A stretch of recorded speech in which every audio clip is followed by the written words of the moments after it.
Alhamdulillah, mes chers frères et sœurs, on remercie Allah subhanahu wa ta'ala pour ses bienfaits qui sont dénombrables.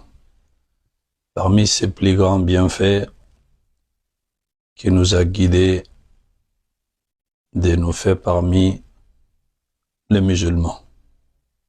On dit Alhamdulillah, allazi bi ni'amatihi tatimmu as-salihat, ma sha Allah, la quwwata illa billah. Aujourd'hui, nous allons parler d'un sujet qui est très important. On demande à Allah subhanahu wa ta'ala de nous acquérir la sincérité dans tout ce qu'on va dire et dans tout ce qu'on va faire. Et dans nos intentions aussi. Comment on va acquérir le bonheur? Le bonheur, chacun de nous aime ça, mais comment on va la gagner? Beaucoup de personnes ignorent ça aussi. Bon, il y a des signes qui font partie des signes du bonheur. C'est dans ce sujet-là, Inch'Allah, que nous allons aborder. Quand tu demandes à beaucoup de personnes, il y a beaucoup de personnes qui croient qu'on gagne le bonheur en gagnant des grandes places. Ou le bonheur, ça se trouve dans beaucoup d'argent, ou d'avoir les choses éphémères, les passions. Et quand on regarde, le bonheur ne se trouve pas dans toutes ces choses-là. Car quand on regarde, si le bonheur se trouvait vraiment avoir une très grande place au sein de la communauté ou sur cette terre, qu'on pourrait être quelqu'un de bien. Regardons l'exemple des pharaons.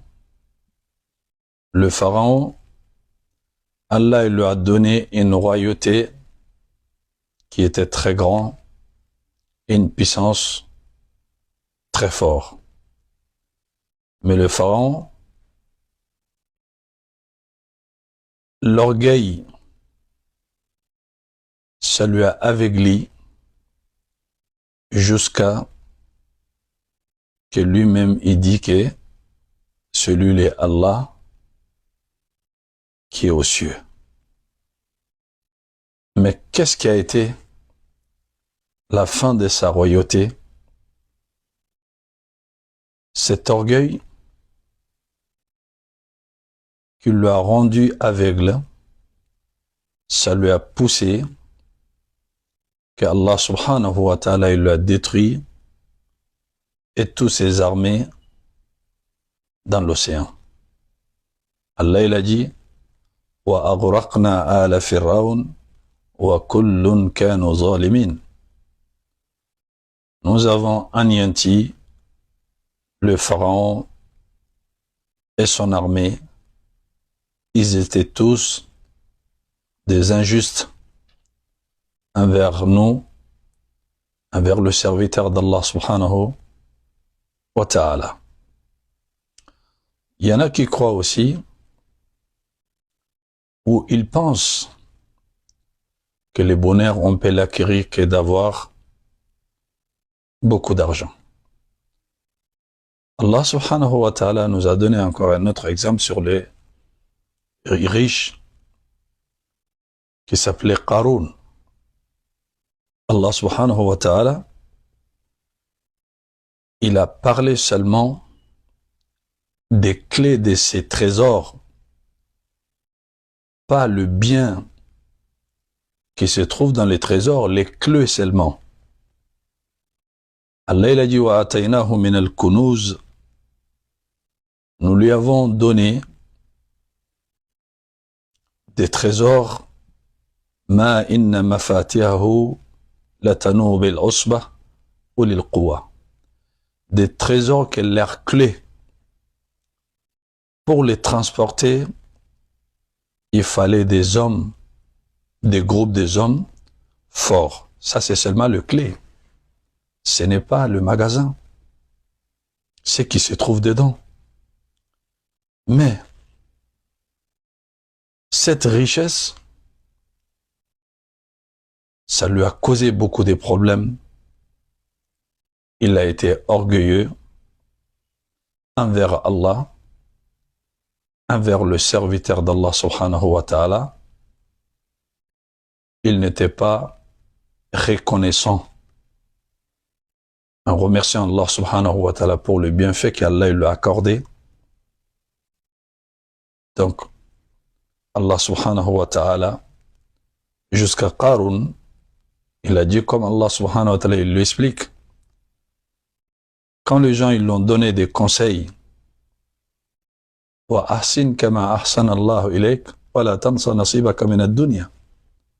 Fais du bien, comme Allah subhanahu wa ta'ala, il a fait du bien vers toi. Ce qui veut dire, fais du bien aux gens. Cette richesse qu'Allah t'a donnée, n'oublie pas, tu ne vas pas rester ici. وابتغي فيما آتاك الله دار الآخرة. Cherche le bien de l'au-delà avec cette richesse. Donc ne cherche pas la vie d'ici-bas avec. Ne sois pas orgueilleux. Ne fais pas le mal avec cette richesse sur la terre. Car ça, c'est quelque chose qu'Allah, il n'aime pas. Donc, Qarun, qu'est-ce qu'il a trouvé comme réponse? Innama utituhu ala ilmin indi. Si vous voyez toute cette richesse, Allah m'a pas donné. Ça, c'est quelque chose que moi-même j'ai gagné avec mon savoir et mes techniques. Allah subhanahu wa ta'ala, il a dit فَخَسَفْنَا بِهِ وَبِدَارِهِ الْأَرْضِ. Donc, nous lui avons englouti en dessous de la terre. Lui et sa maison, Allah, il les a effondrés dans la terre. Il avait dit que c'était son savoir et ses techniques. Mais son savoir et ses techniques ne lui a pas empêché, et ni sa maison, d'être effondrée, engloutie dans la terre. Allah il a dit فَمَا كَانَ لَهُ مِنْ فِئَةٍ يَنْصُرُونَهُ مِنْ دُونِ اللَّهِ. Le moment que Allah subhanahu wa ta'ala lui a détruit sa maison, il a dit il n'avait aucun groupe, il n'avait aucune personne qu'on pouvait lui protéger de mal qu'Allah subhanahu wa ta'ala